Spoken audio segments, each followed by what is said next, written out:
Hi friends, कसे आहेत तुम्ही सगळेजण? तर चला आज बघूया आपण चपातीसाठी कोणता तवा योग्य आणि अयोग्य आहे. तर हा बघा, हा नॉनस्टिकचाच आहे तवा. त्याच्यावर चपाती, भाकरी काही याच्यात होऊ शकतं. म्हणजे बेसनचा पोळा वगैरे कोणताही. हा नॉनस्टिकचा तवा आहे, पण भाकरी वगैरेसाठी मस्त आहे. चपाती वगैरेसाठी पण मस्त आहे. पण तरीसुद्धा हा जास्त दिवस यूज करून चांगला नाही, कारण नॉनस्टिक आहे. ते वरचं बघा आता कवर थोडं थोडं निघायला लागलं. तर आता हा दुसरा डोसा तवा आहे.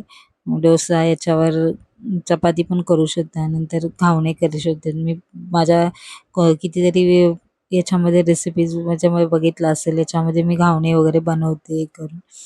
पण तेवढ्यापुरता ठीक आहे, जास्त यूज नाही केलेला बरं. तर हा बघा, हा माझा तिसरा तवा आहे. हा पण नॉनस्टिकच आहे. त्याच्यावर मी चपात्या वगैरे बनवते किंवा पराठा वगैरे असे हे बनवतच असते याच्यामध्ये. तर हा तवा बघा, वरून त्याचे कव्हर निघायला लागले, तसं तेलकट होतो, साईडला तेल लागायला लागतं आणि ते तेल कधी कधी चपातीमध्ये जाऊ शकतं किंवा पराठ्यामध्ये, मग ते चांगलं नाही आहे. त्याच्यासाठी कसं हा पण योग्य असा तवा नाही आहे आपण यूज करण्यासाठी. तर हा लोखंडी तवा आहे, पण हा थोडासा आतमध्ये असा खोलगट आतमध्ये असा तवा आहे. म्हणजे त्याच्यामुळे कसं, म्हणजे चपाती वगैरे काही आपण करायचं असेल तर आतमध्ये फक्त तेवढ्या खोलगट भागापुरतं ते तेवढ्यापुरतं ते करपून वगैरे जातं. तर याच्यामध्ये छोटे काय वस्तू करायचे असेल तर ठीक आहे. म्हणजे जसं हा पण ते हेच आहे. याच्यामध्ये तुम्ही डोसा वगैरे किंवा काही वगैरे याला थोडं सीझनिंग करून डोसा वगैरे मस्तपैकी होतो. तर आपले धिरडे, नंतर पराठे वगैरे, चपाती वगैरे पण मस्त टेस्टी बनतं. भाकरी वगैरे पण बनतात त्याच्यामध्ये. हा एकदम काहीतरी मला तर वाटते 150 ते 200 पर्यंत हा तवा आहे. तुम्ही नक्की हा पण तवा यूज करू शकता करून. तर हा माझा दुसरा तवा आहे, जो मी 300 रुपयापर्यंत घेतलेला आहे. तो मी असाच तवे मी म्हणजे आपले लोकल असतात त्यांच्याकडूनच घेतलेला.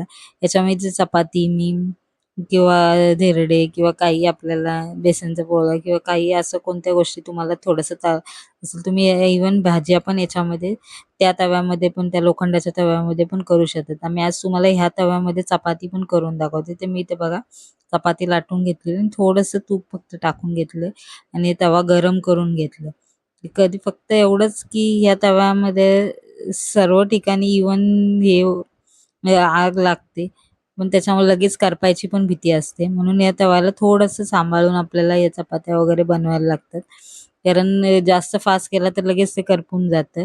पण तरीसुद्धा ह्या हेल्दी तवा आहे, कारण जर आपण याच्यामध्ये केलं, खाल्लं तर नक्कीच आपलं टेस्टी होऊन जातं. तर बघा, मी थोडं फास्ट केलं तर लगेचच हे म्हणजे करपायला सुरुवात होते. पण हा तवा तुम्ही भाज्या किंवा कशासाठी वगैरे किंवा पराठा, चपाती वगैरेसाठी पण हा नक्की यूज करा. आणि ह्या तव्यांच्या म्हणजे एकदा आपण सवय झाली आपल्याला, की नक्की आपल्याला याची सवय होऊन जाते. तर बघा किती आहे बघा, असं फिरून थोडी चपाती बनवली की सगळी साईडून ती मस्तपैकी होते आणि तेवढीच टेस्टी आणि लागते. कारण हे याच्यामध्ये केल्यावर म्हणजे त्याचा तव्याचा पण एक ग्लो असतं, ते आपल्याला शरीरासाठी चांगलं असतं. त्याच्यामुळे अशा पद्धतीने तुम्ही हे तवा, जरी ते थोडेसे आपले मधी वगैरे आपल्याला असं भाजायला वगैरे लागत असतील, तरीसुद्धा तुम्ही हे तवे वापरून बघा. याच्यावर तुम्ही चपात्या, पराठे वगैरे किंवा बाकीच्या कोणत्या गोष्टी ज्या तुम्हाला करायच्या आहेत, त्या खरंच हे एकदा घेतल्याच्या नंतर भरपूर दिवस टिकतात आपले. आणि असं